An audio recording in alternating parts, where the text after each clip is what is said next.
Hello दोस्तों, स्वागत है आपका स्टीपी क्लासेस में। आज के हमारे मैगी 2 मिनट सीरीज़ में बात करेंगे हम सिविल डिसोबीडियंस मूवमेंट की।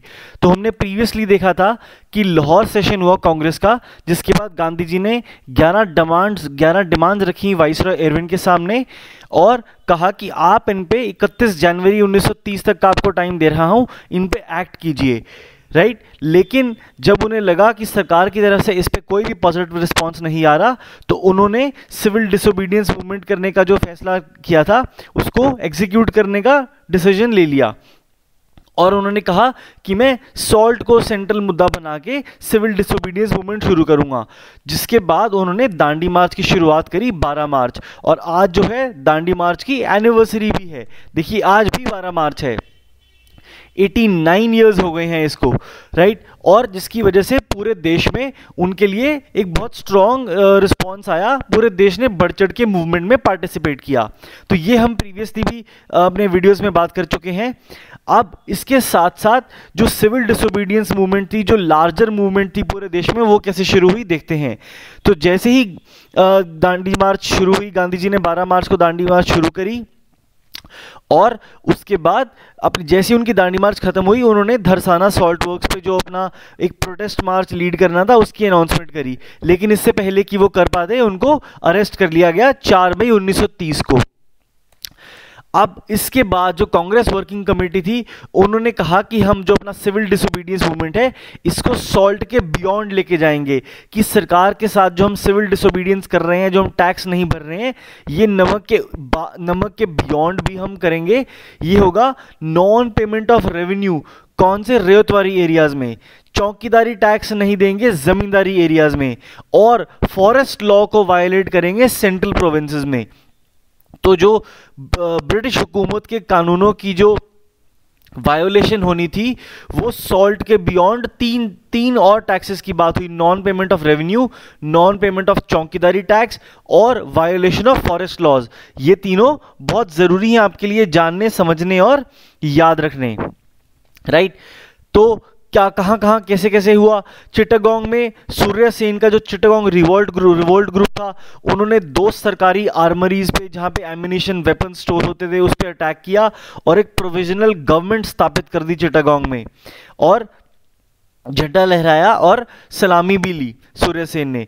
पेशावर में मास डेमोन्स्ट्रेशन हुए कांग्रेस लीडर्स की गिरफ्तारी के बाद, जिसके बाद ये निकला कि पूरा का पूरा शहर ही जो वायलेंट क्राउड्स थे उनके हाथ में चला गया था, और 1 हफ्ते बाद कहीं जाके लॉ एंड ऑर्डर रिस्टोर कर पाई थी ब्रिटिश गवर्नमेंट।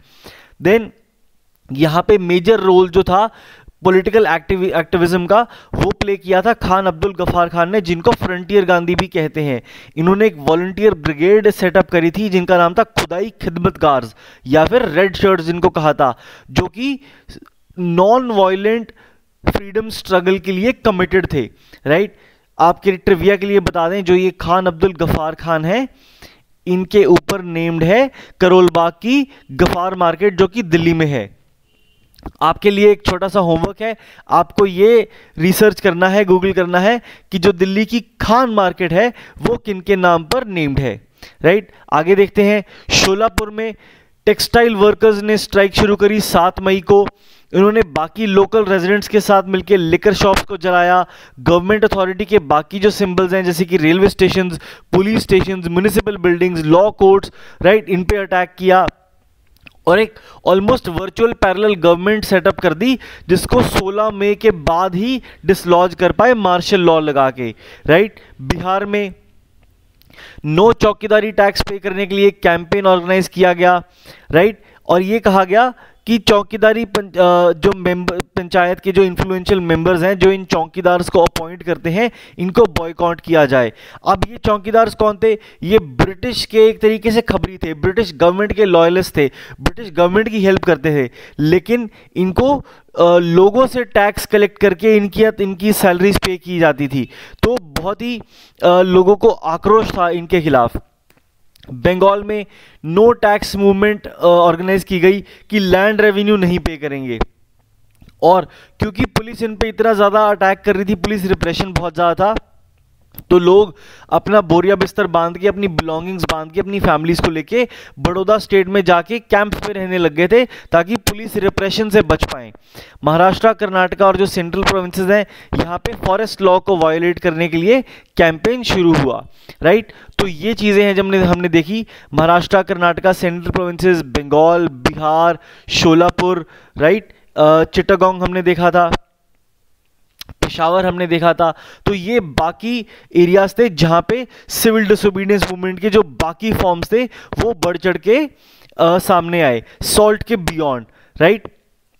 यूनाइटेड प्रोविंसेस में एक नो रेवेन्यू कैंपेन ऑर्गेनाइज किया गया। ये कहा गया कि जितने भी जमींदार जो ब्रिटिश गवर्नमेंट लॉयलिस्ट हैं, आप उनको रेवेन्यू नहीं पे करेंगे, राइट। पर देखा गया कि लगभग सारे ही जमींदार जो हैं वो लॉयलिस्ट हैं, तो ये एक तरीके से वर्चुअली नो रेंट कैंपेन बन गया था। पहले ये कहा गया था कि सिर्फ जो ब्रिटिश गवर्नमेंट लॉयलिस्ट हैं उनको मत दो, बट इवेंचुअली सारे के सारे लॉयलिस्ट थे, तो नो रेंट कैंपेन में तब्दील हो गया था ये नो रेवेन्यू कैंपेन।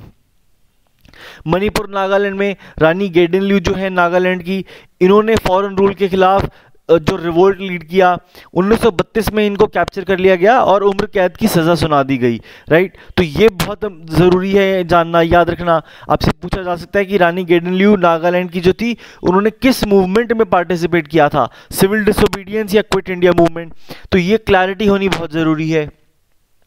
असम में कनिंघम सर्कुलर एक जारी किया ब्रिटिश सरकार ने, जिसके तहत ये कहा गया, हर स्टूडेंट को ये कहा गया कि आप अपने पेरेंट्स से या अपने गार्डियन से एक सर्टिफिकेट लेके आओ गुड बिहेवियर का। मतलब कि ब्रिटिश सरकार के खिलाफ आप कोई एक्टिविटी में पार्टिसिपेट नहीं कर रहे, आप चुपचाप से कॉलेज जा रहे हैं, पढ़ाई कर रहे हैं और वापस जा रहे हैं। तो इस सर्कुलर के खिलाफ एक बहुत पावरफुल एजिटेशन शुरू हुआ असम में, राइट। तो ये थी बाकी सारी चीज़ें सिविल डिसोबीडियंस मूवमेंट के साथ साथ जो हुई, तो सॉरी दांडी मार्च के साथ साथ जो सिविल डिसोबीडियंस का पार्ट हुई, ये आपको सारी की सारी याद रखनी है कि कौन सी चीज़ कहाँ पे हुई। असम में कनिंघम सर्कुलर के खिलाफ प्रोटेस्ट हुए, राइट। पेशावर में क्या हुआ, चिट्टागोंग में क्या हुआ, सेंट्रल प्रोविंसेस में क्या हुआ, बिहार में क्या हुआ, बंगाल में क्या हुआ, ये बाय हार्ट आपको मेमोराइज होना चाहिए। सिविल डिसोबीडियंस उतनी ही आपके लिए ज़रूरी है मेमोराइज करनी। तो ये थी कहानी सिविल डिसोबीडियंस की। दांडी मार्च की आप 89th एनिवर्सरी आज मनाएं, और मिलेंगे हम आपसे यहाँ से कंटिन्यू करते हुए अगले लेक्चर में। तब तक के लिए थैंक यू।